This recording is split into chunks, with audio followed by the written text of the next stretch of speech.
Olá, boa tarde. Prazer estar aqui com vocês em mais essa edição da Escola de Inovadores. Eu sou o professor Paulo Quintairos, da FATEC de Pindamonhangaba e coordenador de projetos da Inova Centro Paula Souza. Agradeço à professora Jennifer, chefe da assessoria Inova, pelo convite para fazer essa apresentação para vocês, e ao professor Michael Geres, vice-presidente do Centro Paula Souza, também pela confiança depositada em mim para fazer essa apresentação. Hoje nós vamos conversar sobre um assunto que me é muito caro, que é a parte de marcas, patentes e propriedade intelectual. Um assunto que, em geral, gera muitas dúvidas em quem está começando a empreender, em quem está começando por esse caminho, por isso não fiquem acanhados em fazer as perguntas aí usando o chat do YouTube. Meus queridos amigos aqui, o Guto e o Sérgio, que estão trabalhando aqui na edição técnica hoje, vão passando as perguntas e eu vou respondendo aí, na medida do que vocês forem fazendo essas perguntas. Tá? Vou compartilhar alguns slides com vocês para guiar as nossas apresentações, e aí com esses slides também eu já deixo o meu contato. Tá? Então, o assunto de hoje, né, genérico, é a propriedade intelectual, obviamente pensando no público de empreendedores, englobando aí os temas marcas, patentes, desenho industrial e indicação geográfica, que são coisas que praticamente todos os projetos de inovação têm, né? Marca, pelo menos, todos têm, né? Patente, desenho industrial, indicação geográfica, alguns. Então, vai ser uma tarde aí bem produtiva, eu espero. Já estou aqui tocando a corneta, né, para a gente começar a tratar do tema. A agenda que eu vou cumprir hoje é essa aqui, né, falar por que é importante proteger a inovação, os direitos autorais, as marcas e patentes, onde vocês fazem pesquisas sobre isso e como é que vocês podem ter acesso aí às ferramentas gratuitas, né, para rastreio e prospecção, tá? Então, uma primeira pergunta que surge, né? Por que proteger a propriedade intelectual? Por que isso é importante, né?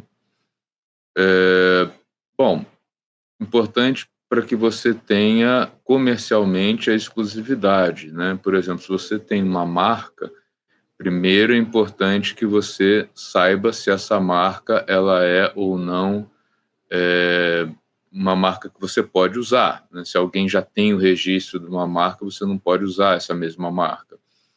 E aí você pode proteger a sua marca para que ninguém use. No caso das patentes, a gente vai ver que é muito importante ter essa exclusividade quando é possível, né? E também fazer uma pesquisa de rastreio para saber se o produto que você está desenvolvendo ele pode ser comercializado, se não tem nenhuma patente que impeça a comercialização desse produto, tá? Então, é muito importante para qualquer empresa proteger a sua propriedade intelectual. Antes de começar a falar sobre propriedade intelectual propriamente, tem uma provocação muito interessante aí, que é o fato que a propriedade intelectual, em todos os países onde há legislação sobre ela é sempre citada como uma criação do espírito humano. E a gente tem aí uma foto nesse slide que, adivinhem quem bateu a foto, foi o próprio, né? Esse senhor sorridente aí, foi ele mesmo que fez o clique. E essa foto gerou muita discussão sobre a questão dos direitos autorais da foto, né? Já que, apesar de fotógrafo, foi quem levou o equipamento, deixou tudo preparado, mas quem pegou a câmera e clicou foi o macaco. Então, será que o fotógrafo tem direitos sobre essa foto? Né, após uma batalha judicial, foi concluído que não, ele não é o autor da foto, ele tem direito a explorar comercialmente, mas ele precisa doar uma parcela considerável, né, do que ele ganha com essas imagens para associações que cuidam dos macacos, porque é uma criação do espírito humano. Não é uma criação do espírito humano, né, perdão. E hoje, com a inteligência artificial, esse assunto volta à cena de maneira bastante forte, porque Se alguma coisa foi inteiramente criada por IA, tem direito autoral envolvido? Essa é uma bela discussão que está rodando aí por vários países já.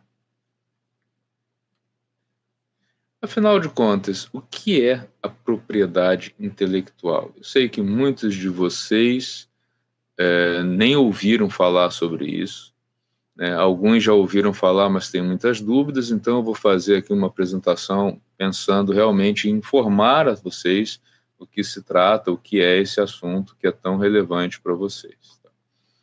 A propriedade intelectual, ela engloba tudo isso aqui, tá? Ela envolve um grande bloco que são os direitos autorais, e aí direito autoral envolve direito do autor, direito conexo e programas de computador. Aqui eu já faço um comentário importante, não existe patente de programa de computador, gente, eu já ouvi muitas vezes isso, eu vou pedir a patente do meu programa, isso não existe. Programa de computador tem direito a registro como direito autoral do código-fonte. Tá? Isso quer dizer o seguinte, se você fez um programa e alguém gostou, achou interessante, e escrever um outro código-fonte que faz as mesmas coisas que o seu programa, mesmo que você tenha o registro, você não pode fazer nada para impedir. Tá? A única coisa que é registrada aí é o código-fonte. A propriedade industrial, propriamente dita, ela engloba as marcas, patentes, desenho industrial, indicação geográfica e também os contratos de transferência tecnológica, e a proteção sui generis, que engloba, né, a topografia dos circuitos integrados, né, o desenho dos circuitos integrados, os cultivares, os conhecimentos tradicionais. Eu vou falar um pouco sobre os dois primeiros blocos, que são de maior interesse para vocês da Escola de Inovadores, para que vocês saibam, né, onde vocês estão entrando com isso, tá?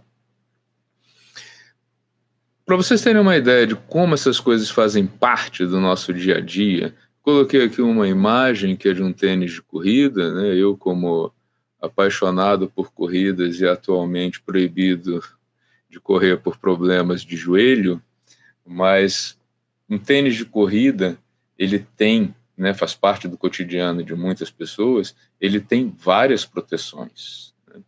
Então, por exemplo, quem criou esse tênis, né, a empresa que desenvolveu esse tênis, ela desenvolveu aqui um sistema de amortecimento, né, que é diferente dos outros, né? Eles pegaram um material, criaram um desenho diferente que tem uma funcionalidade de amortecer as passadas de um corredor, né, que é essa parte aqui de baixo do tênis.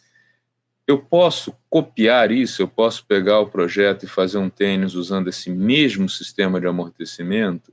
Não posso porque há um registro de patente modelo de utilidade, né?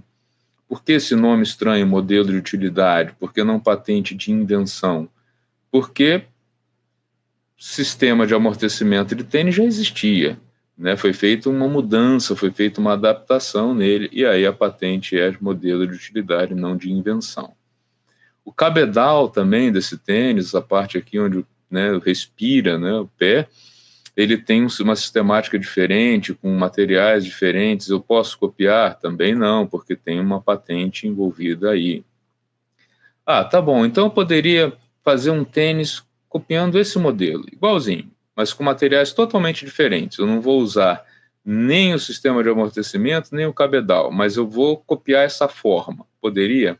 Também não, porque a forma, a padronagem, as cores são protegidas por desenho industrial. Além disso, aqui nós temos marcas que são próprias e que não podem ser copiadas. Eu falei no plural marcas porque a gente temos aqui Mizuno, que é uma palavra, é uma marca. Esse logotipo, esse desenho, mais essa forma de escrever Mizuno também é uma marca registrada, né? Aqui também o Prophecy, escrito desse jeito, é uma marca. E a gente tem também aqui os slogans que no Brasil não podem ser protegidos, né? A gente não tem registros hoje no INPI de slogans, mas sim de marcas, patente, modelo de utilidade e invenção e desenho industrial. Então, vejam que num objeto tão comum do nosso dia a dia, nós temos várias proteções de propriedade intelectual que impedem a concorrência de pegar e copiar esse modelo de tênis, seja do ponto de vista estético apenas, seja do ponto de vista funcional e também, né, de uso das marcas. Aqui nós temos mais um exemplo muito interessante de marcas e de segredo industrial, né? Nós temos Coca-Cola, é uma marca, né? Tanto a palavra Coca-Cola quanto essa forma de escrever Coca-Cola é registrado, pertence à empresa. Guaraná Jesus já é um pouco diferente, né? Ninguém pode ser dono da palavra Guaraná, que é o nome de uma fruta. Jesus é um nome, né? Ninguém pode ser dono do nome Jesus.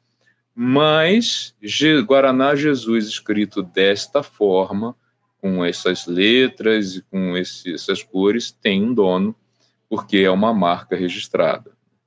Tem ainda uma outra marca aqui muito curiosa, né? Vocês já devem ter percebido que ninguém copia esse modelo de garrafa de Coca-Cola. As outras garrafas, aquela padrão, reta, enfim, muitas empresas têm, mas essa daqui só a Coca-Cola tem e ela é bem diferente. Esta garrafa foi registrada como marca tridimensional. Então, uma das modalidades de marca que nós temos é a marca tridimensional. E por que não desenho industrial, já que é um desenho de uma garrafa? O motivo é simples, né? As marcas têm duração infinita, né? Enquanto a empresa ou a pessoa que é dona da marca pagar a taxa decenal, a cada 10 anos ela paga uma taxa, ela tem direito a usar a marca com exclusividade.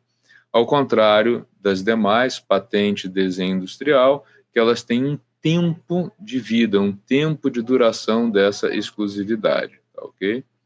E tem ainda um outro elemento muito interessante que é o segredo industrial.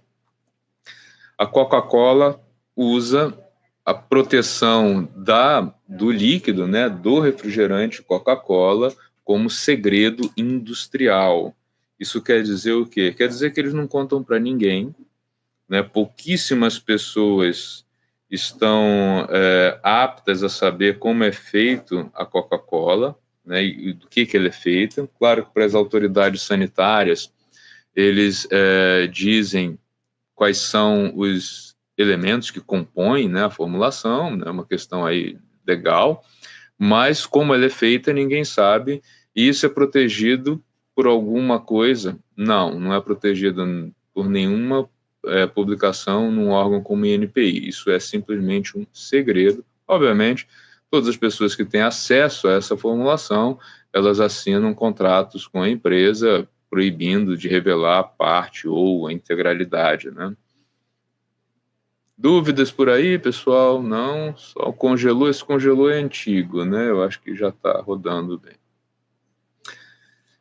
O pessoal que tem a minha idade ou um pouco mais vai reconhecer aqui o Rock Santeiro, né? Rock Santeiro foi uma novela que a Rede Globo levou ao ar, não me lembro quando foi, eu era muito menino, era criança, não lembro direito. Nem tão menino assim, né? O pessoal aqui da técnica me olhou de cara feia, né? Eu assisti, assim.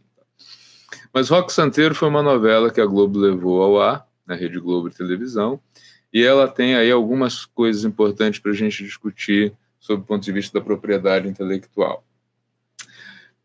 Essa novela, né, tem um roteiro, tem a parte escrita, que tem autores, né? Os autores da novela, os nomes estão aqui, Dias Gomes e Agnaldo Silva. Sempre que essa novela for exibida, essas duas pessoas têm que ser citadas como os autores e eles vão receber ou não pela exibição da novela, dependendo do contrato que eles têm com a emissora, né? Eu não conheço o contrato, mas eles têm que ser citados eternamente como os autores da novela. Isso é o direito autoral. Já os direitos conexos, um pouquinho mais difícil de entender, é o direito de quem interpretou os papéis, né, dos atores. Então, esses caras aqui, ou as famílias, né, no caso aqui já morreram alguns, eles têm direitos a receber os direitos conexos pela exibição da novela. Pense no seguinte, quando uma música é executada, essa música tem um compositor e tem o cantor que está executando a música, está cantando a música, né? O autor da música, o compositor, recebe por direitos autorais e quem cantou, quem fez a gravação, recebe por direitos conexos, né? E a marca? Nesse caso, santeiro é o nome de uma profissão, rock é um nome próprio, né, ninguém poderia registrar isso como marca, mas rock santeiro escrito desse jeito, né, com o que aqui imitando a auréola de um santo em cima da palavra santeiro, com essa coloração, isso tem dono, né? A gente não pode pegar isso aqui e colocar, por exemplo, numa camiseta ou num cartaz, não posso usar essa marca.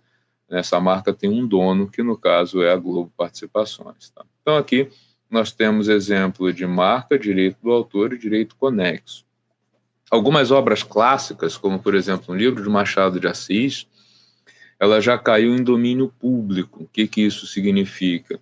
Os herdeiros do Machado de Assis não podem mais, né, não recebem mais por uma edição nova dos livros de Machado de Assis, né, porque já passou aí bastante tempo desde a morte do autor, então ela já caiu em domínio público. Porém, eternamente ele tem que ser citado como autor, ninguém pode se apropriar dessa obra, é inalienável, né, como o pessoal do direito costuma dizer, mas já caiu em domínio público, por isso quem faz a edição do livro não precisa mais pagar a família. Então sempre que você for usar uma obra, é interessante que seja feita uma investigação se ela está ou não em domínio público, e mesmo estando em domínio público, é importantíssimo checar se os curadores da obra, eles impõem restrições sobre o uso dessa obra.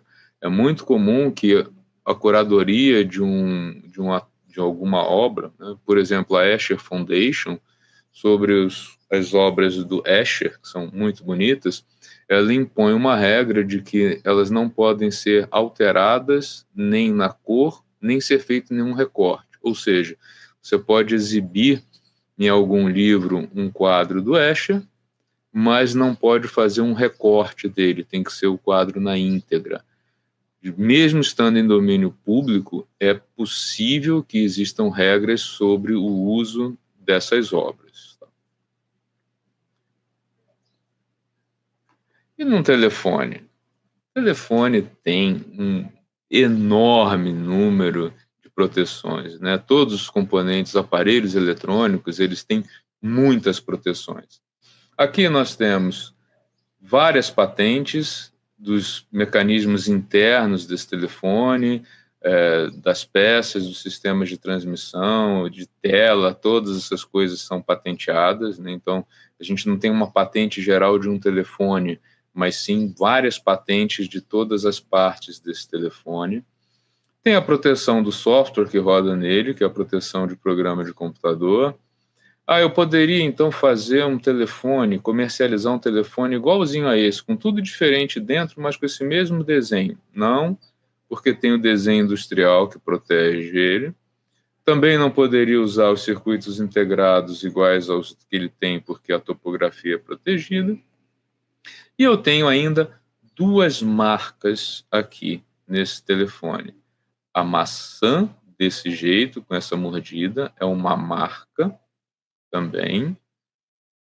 E aqui o iPhone é uma outra marca, né, com a apresentação aqui gráfica, né, de um desenho, e aqui a palavra, né, iPhone. Então, duas marcas, muitas patentes, desenho industrial. Onde tudo isso fica registrado, onde todas essas informações estão disponíveis a todas as pessoas, no nosso INPI, Instituto Nacional de Propriedade Industrial, com acesso gratuito, com uma academia de propriedade intelectual, com vários cursos, muitos deles gratuitos também, que vocês podem fazer e buscar aí mais informações sobre o assunto. Tá? Uma pergunta que já me fizeram várias vezes: por que uma marca pode ser protegida? Né? Por que a lei protege uma marca de ser usada por terceiros? Gente, uma marca, ela é um sinal que distingue um produto ou um serviço. Quando um consumidor compra um produto de uma determinada marca ou adquire o serviço de uma determinada marca, ele tem expectativas sobre esse produto, né, ou sobre o que ele está comprando. Ele tem uma expectativa de qualidade e de reputação de quem está vendendo o produto ou serviço para ele. Então, eu não posso deixar que alguém use uma marca semelhante ou que dê uma ilusão falsa ao consumidor de estar comprando uma coisa que não é aquela. Tá? Após uma marca ser registrada, né, e ser concedida pelo INPI, a cada 10 anos é necessário fazer o pagamento de uma taxa, e isso pode ser indefinidamente prorrogado, ou seja, enquanto o decênio for pago, a marca vai ser da pessoa ou da empresa. Por exemplo, se você tivesse na saída do supermercado, ali na boca do caixa, né, e visse uma garrafa com líquido preto com esse rótulo estampado, facilmente você poderia comprar acreditando ser uma Pepsi. Né? Então, um rótulo como esse daqui levaria o consumidor a um engano. Do mesmo jeito,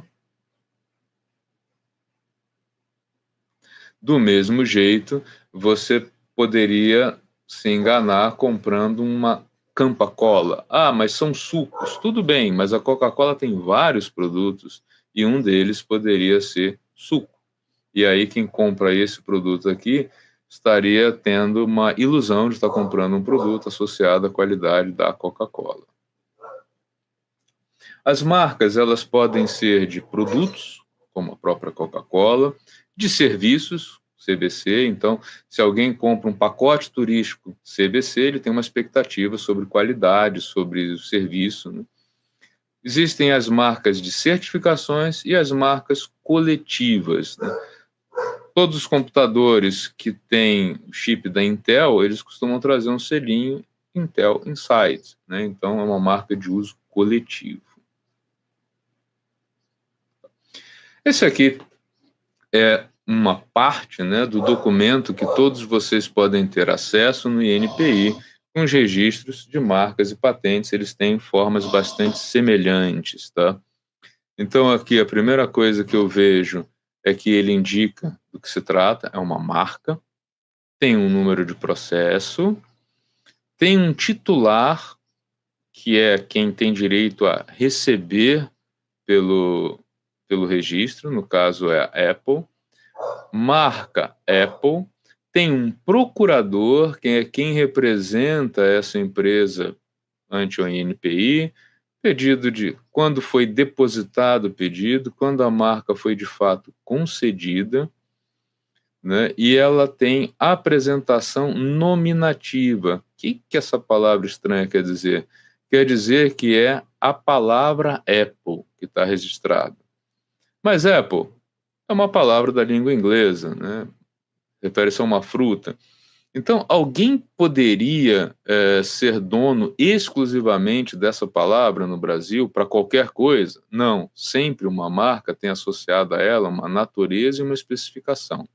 Nesse caso, é um produto e a especificação, computadores e software de computadores. Então, a empresa Apple tem direito à exclusividade do uso da palavra Apple apenas para computadores e o software desses computadores. Tá? Inclusive, nós temos no Brasil outros produtos que têm a marca Apple e que não tem nada a ver com a Apple, empresa de tecnologia, estão em outras áreas. Tá? Já a maçãzinha mordida, que também pertence à Apple, também tem o mesmo procurador, ela já tem uma apresentação figurativa, é um desenho, tá? E aqui, como é um desenho estilizado, eles conseguiram que a especificação fosse mais ampla para serviços de rede social, serviços de formação, serviços online. Por quê? É alguma coisa mais estilizada, não é uma palavra como a Apple, que ninguém poderia ser, em tese, ser o dono absoluto dela. Muita gente reconhece isso aqui sem nem ter o rótulo, né? Isso aqui é uma marca também que pertence à empresa Yakult e é uma marca de apresentação tridimensional, né? Então, recapitulando, a gente tem a marca nominativa, que é a palavra, a gente tem a marca, como aqui a Apple, que ela é figurativa, um desenho, e a gente tem a tridimensional, que é uma garrafinha, como é também a garrafinha da Coca-Cola, tá? Aqui, um exemplo de marca que não foi registrado, né? Que a solicitação não foi aceita. Se vocês lerem isso aqui rapidamente, vão pensar que estão lendo Coca-Cola, mas se vocês lerem atentamente, está escrito Cola-Cola. Não colou, né? Quem tentou fazer esse registro misto, né? Que seria Cola-Cola escrito desse jeito, é uma palavra mais uma forma de escrever, mesmo sendo de um produto diferente, ou numa cola, ele não pôde fazer, não teve essa marca aceita, e a oposição, aparece aqui embaixo, foi feita pela Coca-Cola, que entendeu que ele estava tentando copiar a marca Coca-Cola. Aqui um outro exemplo de marca que também não foi concedida pelo INPI, um pedido misto, também pelo mesmo motivo, a mesma Coca-Cola interpôs ao uso de uma palavra que faz tanta, né, tem tanta similaridade com a marca deles, tá? Aqui dois fatos curiosos do Brasil, né? Um grupo criou uma cachaça chamada João Andante e resolveram fazer uma brincadeira com a marca de um whisky, com a marca do Johnny Walker. O pessoal da Johnny Walker não achou muito divertido o João Andante e entraram com oposição, e aí o João Andante perdeu as pernas e perdeu o João, virou o Andante, para descaracterizar a tentativa de copiar a marca Johnny Walker. Idem para o Y, né, que usou uma embalagem muito parecida com a da China Inbox e teve que fazer mudanças no seu produto para descaracterizar a cópia, tá? Temos perguntas? Não temos perguntas, então eu vou seguindo. E a patente? O que é uma patente? Então, a gente já falou de marcas, agora vamos falar de produtos patenteáveis.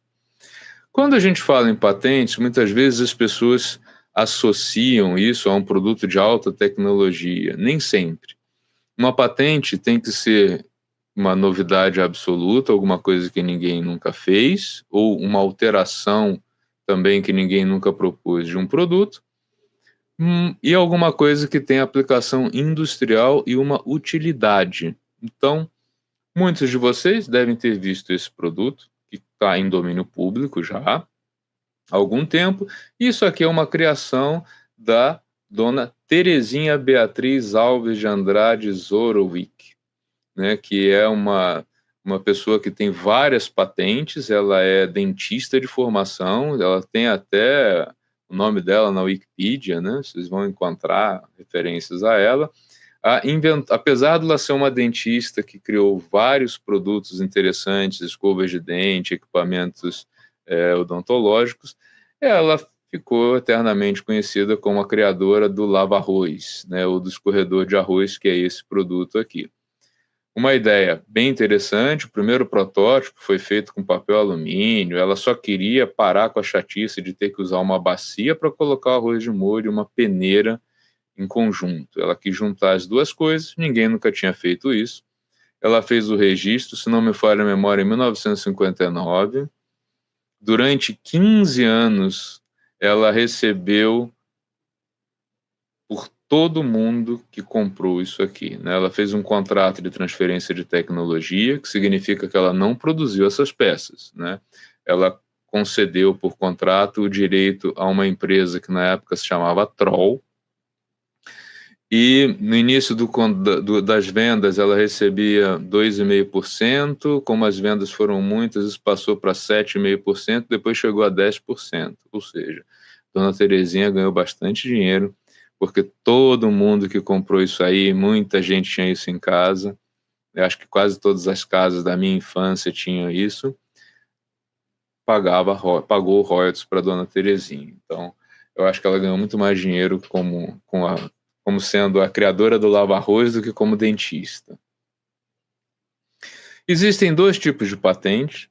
Quando eu tenho uma invenção absoluta, alguma coisa que nunca foi feito antes, é uma nova solução para um problema técnico, ela é patenteável e patenteável com o nome de patente de invenção, né? Então, nesse caso, a proteção dada de exclusividade na comercialização para o produto é de 20 anos a partir da data do depósito, né? Existe uma lei no Brasil que rege, né, o que é patenteável e o que não é. Tem que ser uma novidade absoluta em todo o mundo, tem que ser uma atividade inventiva e tem que ter aplicação industrial. Já quando a pessoa faz uma adaptação ou um aprimoramento de um produto que já existe, isso pode também ser patenteado, mas aí entra como patente modelo de utilidade, um outro termo, né? Modelo utilitário aparece aqui, e a proteção cai para 15 anos a partir da data do depósito também, tá? Então são os dois tipos de patente. Lembrando que a novidade é absoluta, ou seja, em todo o mundo, né? Nunca, não pode ter tido nada do mesmo tipo, mas o registro da patente é sempre nacional. Então, se você for proteger um invento, você deve protegê-lo em todos os países onde você acredita que haja capacidade de produzir aquilo, tá? Mais detalhes sobre isso a gente vai tratar mais adiante nas fases seguintes aí da nossa trilha do empreendedorismo, tá? E o desenho industrial? Eu falei que os tênis são protegidos, né? A forma do tênis, a forma do telefone é protegida por desenho industrial. É um tipo de registro mais simples, que não envolve a funcionalidade, né? Mas apenas os aspectos estéticos, né? Então eu posso ter um novo desenho de tecido e dizer que se esse tecido não foi usado por ninguém, né, um desenho totalmente novo, eu posso requerer aí o registro do desenho industrial desse tecido e dizer que eu tenho uma padronagem exclusiva. Idem para o desenho de um eletrodoméstico, de um calçado. É um tipo de registro mais fácil de obter, porque não existe aí a necessidade de comprovar que ele pode ser feito, porque é só ornamental, e também não existe a necessidade de comprovar a aplicação industrial, porque é só um desenho, é só uma forma mesmo. Por exemplo, os tubinhos de pasta de dente que vocês encontram aí nos supermercados e nas farmácias, reparem que as marcas têm modelos ligeiramente diferentes de tubos de pasta de dente. Por quê? Eles são protegidos por desenho industrial. Claro que tem aqueles que já caíram no domínio público, né? Aqueles que são vendidos, inclusive, sem rótulo, que você pode comprar para a pessoa que às vezes quer produzir um creme em casa, enfim, mas esses não têm mais registro, mas aqueles que têm nomes comerciais de pastas de dente, a maioria deles, né, são protegidos e eles têm diferenças, às vezes, muito sutis entre eles, mas tem o que caracteriza aí o desenho industrial de cada um deles, e aqui eu coloquei, ficou muito pequenininho, mas é a carta que concede, né, o documento oficial, que concede um registro de desenho industrial. Gente, não falem patente de desenho industrial, isso não existe. É um certificado de registro de desenho industrial. Patente é outra coisa. E para a gente finalizar, que eu já estou quase estourando o meu tempo aí, né? Denominação de origem. O que é isso?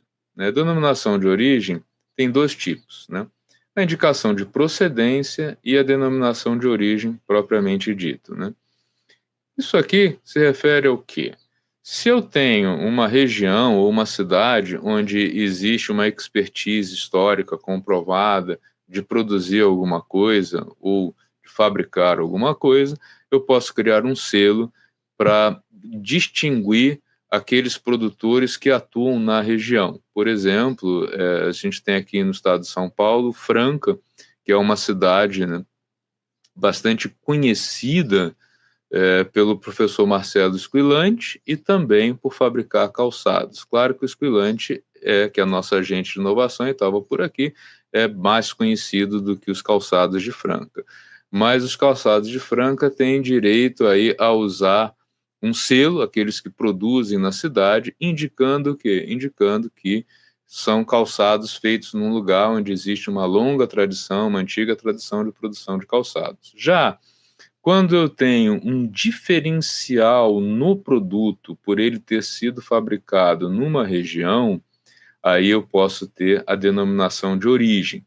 Mas aqui eu preciso comprovar que existe alguma característica específica no produto que é devido à produção naquele meio. Por exemplo, Cerrado Mineiro, né, o café do Cerrado Mineiro, ele tem características que diferenciam ele dos cafés das outras regiões e por isso os produtores daquela região têm direito a esse uso. Muito famoso no mundo, o caso Champagne. Champagne é uma região da França que tem direito, né, a chamar os seus produtos de champanhe. Então, em qualquer lugar do mundo, a indústria pode produzir vinhos espumantes, mas champanhe só aqueles que são da região de Champagne.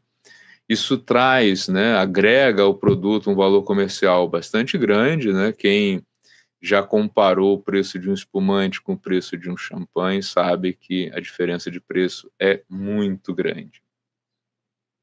Tá?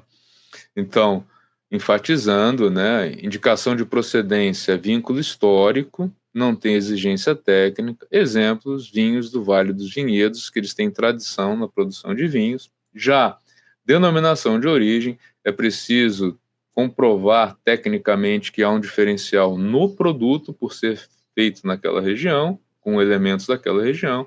Exemplo famoso, queijo canastra. Indicação geográfica no Brasil, muito conhecido, Cerrado Mineiro, cachaça de Paraty, queijo Serra e os vinhos aí do Vale dos Vinhedos. Tá? Programa de computador, como eu disse a vocês, é alguma coisa que tem uma proteção bastante fraca, né? Porque o que é registrado é o código-fonte, não a funcionalidade do software. Então, se alguém produzir um programa que tenha as mesmas funcionalidades, mas que tenha um código-fonte diferente, isso não caracteriza uma cópia do ponto de vista do INPI, já que o registro de software, por favor, não fale em patente de software, isso não existe.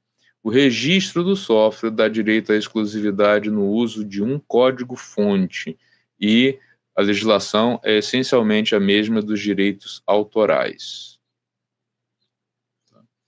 Então, está aqui o exemplo de um programa de computador, né, que tem um registro, né, esses documentos são públicos, e aí mostrando que programa de computador é uma coisa à parte e que tem direito só ao registro do código-fonte, né? Tem a carta, o certificado de registro. Notem, não tem patente de programa escrito aqui, é certificado de registro. Tá? E onde a gente consegue encontrar essas informações todas? Existem alguns instrumentos de busca gratuitos. Direto no site do Instituto Nacional de Propriedade Industrial, vocês vão encontrar farta documentação, muitas informações sobre marcas, patentes, desenho industrial, indicações geográficas, programas de computador, topografia, contratos, muitos cursos, muitas apostilas, muita informação aqui na academia. Recomendo a vocês que façam os cursos do INPI. A maior parte é gratuita, então vale a pena e dá certificado. Então façam esses cursos para vocês conhecerem mais sobre o assunto. Na ferramenta de busca do INPI, é possível fazer a busca de marca, desenho, né, todos esses elementos separadamente. Aqui você vai verificar se a sua ideia já foi registrada por alguém, se a marca que você está pensando em registrar, ela tem algum impedimento. Se quiser fazer uma consulta internacional, né, em todo o mundo, você pode usar o Google Patents, sim, isso existe, sim, é da mesma Google que vocês acessam, mas é voltado exclusivamente para patentes. E existem outros também que a gente trabalha na sequência aí da trilha do empreendedorismo. Eu, por hora, fico por aqui, né? Minha ideia era só dar uma informação geral a vocês sobre o que é propriedade intelectual.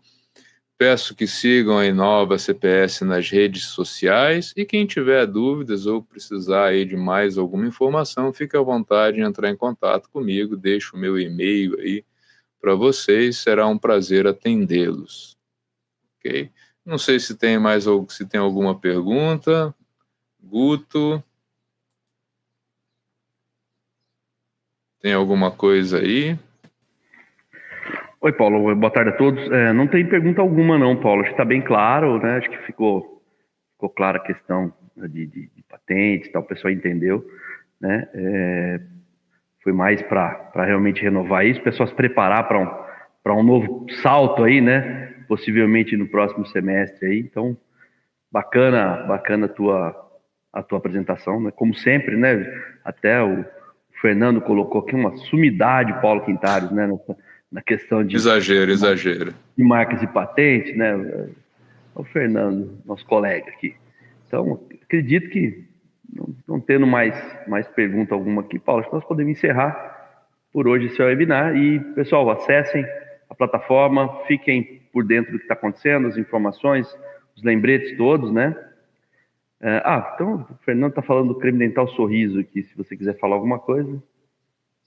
Assim, é um exemplo, né? Sorriso é uma palavra da língua portuguesa e tem mais de uma marca de produtos diferentes, né? Que é a forma de escrever o creme Sorriso, que é o creme dental, e também tem uma farinha que tem esse mesmo nome, mas escrita de forma diferente. Então são dois produtos diferentes, os dois têm direito ao registro mais de apresentação mista, né? Alguém pode voltar a usar essa marca?